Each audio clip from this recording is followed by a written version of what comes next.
Pneumologista, a doutora Natália, que vai falar com a gente sobre as doenças pulmonares e respiratórias dessa época de outono, essa época em que as temperaturas variam bastante. A gente está agora com um calorzinho, daqui a pouco aí no final de semana chega mais uma massa de ar frio, as temperaturas devem cair, aí de manhã e na madrugada é friozinho, durante o dia esquenta e aí é a época propícia, né, para os resfriados, as doenças respiratórias e especialmente a síndrome respiratória aguda grave. Muito bom dia, doutora Natália.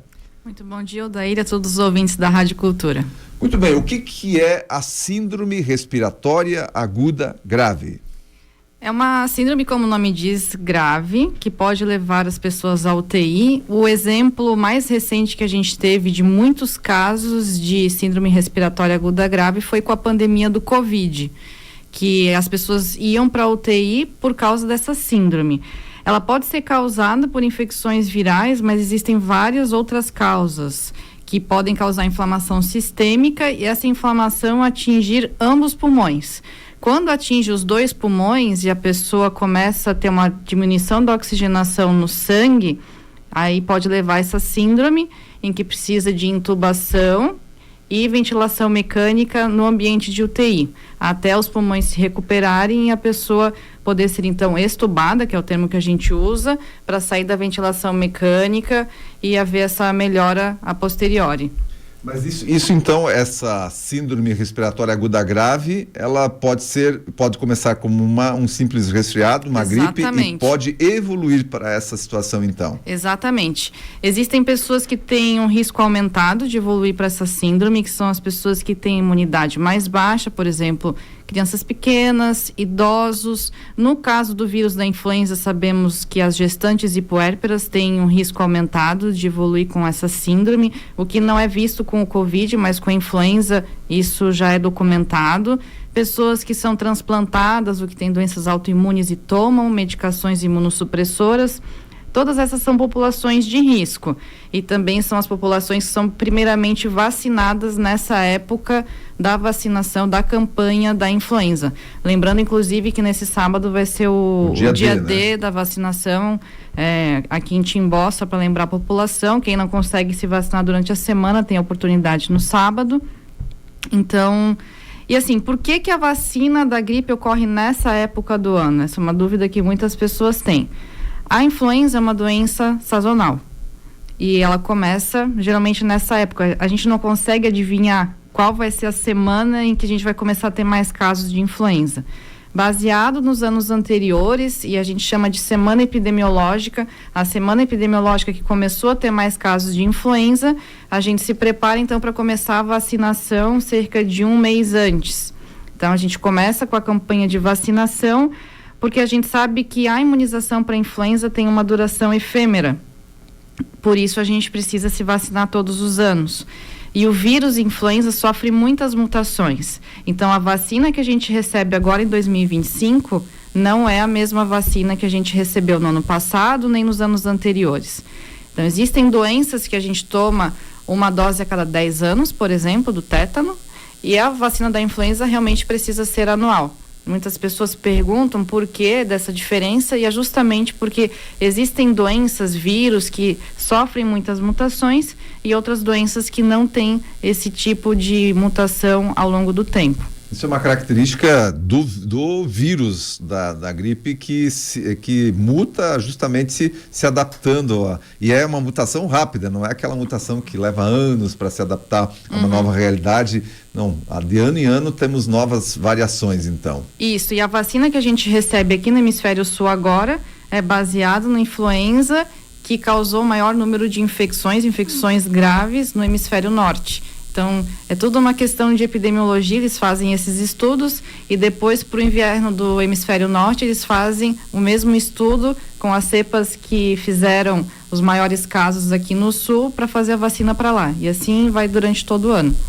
Muito bem, além da vacina então, vamos tratar aí os principais sintomas e o que fazer, medidas preventivas, além da vacina, que a gente já está preconizando por aqui, inclusive sábado, dia D de vacinação aqui na cidade de Timbó, vamos reforçar, mas além disso, além da vacina, como é que a pessoa percebe que precisa tomar algum cuidado e qual o cuidado que deve tomar?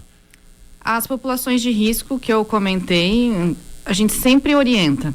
Se está com algum familiar doente, que está com sintomas gripais, evitar de ver aquela pessoa, familiar, amigo. Então assim, eu vou receber visita de uma pessoa, sempre orientar. Se estiver doente, evitar de vir visitar. Se for algo inevitável, eu preciso encontrar aquela pessoa, então pedir para quem estiver doente usar máscara. O uso de máscara, que as pessoas acabaram se acostumando durante a pandemia, é uma medida de higiene respiratória necessária para protegermos as pessoas mais vulneráveis. Então, essa é uma medida que sim, deve ser mantida. Então, bebês pequenos, se a mãe ou o pai estiver doente, a mãe que amamenta, claro, o contato é muito íntimo, pode ser que passe para a criança, mas tentar evitar ao máximo, se puder amamentar, inclusive com máscara, isso é preconizado. Lavar sempre as mãos com água e sabão, ou se estiver em algum ambiente em que não tem pia próxima, mas tiver álcool em gel na bolsa ou aqueles dispensers de parede, utilizar o álcool em gel. E sempre que for fazer algum evento para mais pessoas, dar preferência por ambientes abertos. Evitar ambientes fechados com muitas pessoas, principalmente em dias mais frios, que a gente acaba fechando a janela, fica um conglomerado de pessoas num ambiente pequeno e o risco de infecção é muito maior. Muito bem, são medidas simples, né, mas que vão proteger e até salvar vidas, principalmente. Doutora Natália, qual é a diferença, me chamou a atenção aqui, qual é a diferença da pneumonia e da síndrome respiratória aguda grave? Existe pneumonia bacteriana, pneumonia viral. Se a gente estiver falando da pneumonia viral, a pneumonia viral ela causa alterações geralmente nos 2 pulmões também. Só que quando a gente fala de uma pneumonia leve viral, é porque ela comete uma pequena parte dos pulmões. Quando o pessoal teve Covid grave no passado, a pessoa dizia assim, eu tive 20% dos pulmões acometidos. Lembra que o pessoal falava? Eu tive 10% dos pulmões acometidos.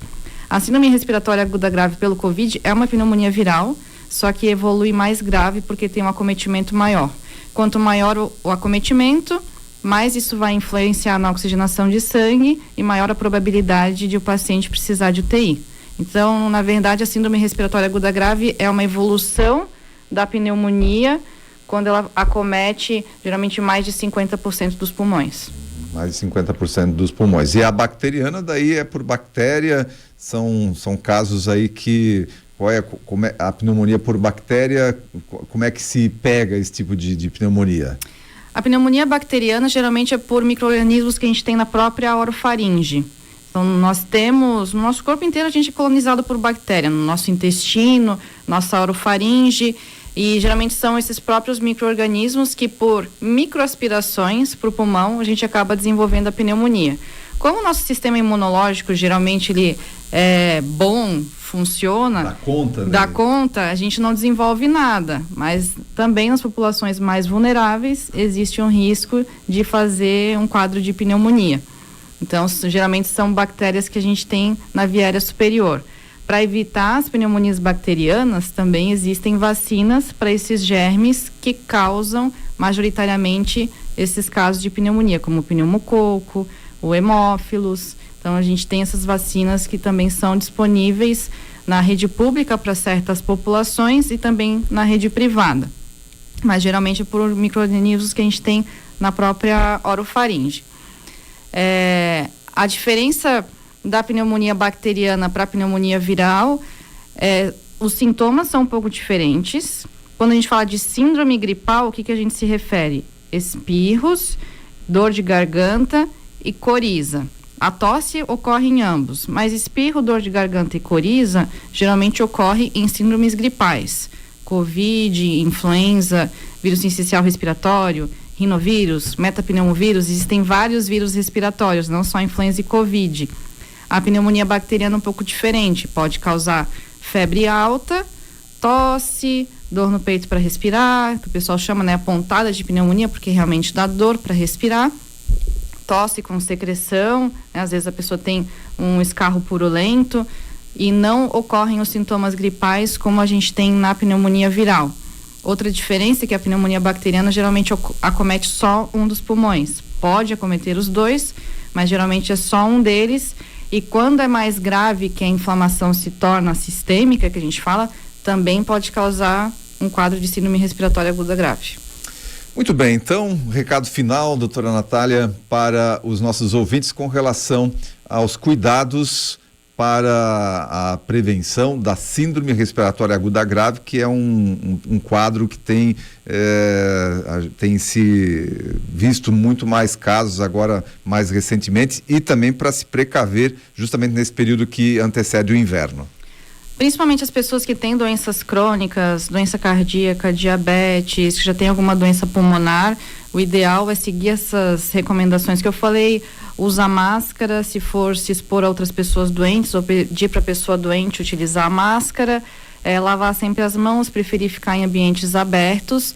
E se por acaso, com todos esses cuidados, a pessoa começar com sintomas gripais, se ela iniciar com sintoma de falta de ar, procurar o médico assim que possível, no posto de saúde, no pronto atendimento, porque para muitas dessas doenças existe tratamento específico.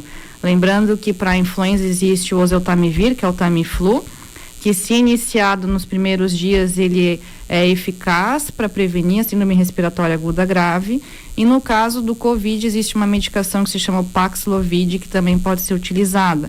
Só que essas medicações, elas são tão mais eficazes quanto mais precocemente prescritas. Então, essa que é a recomendação.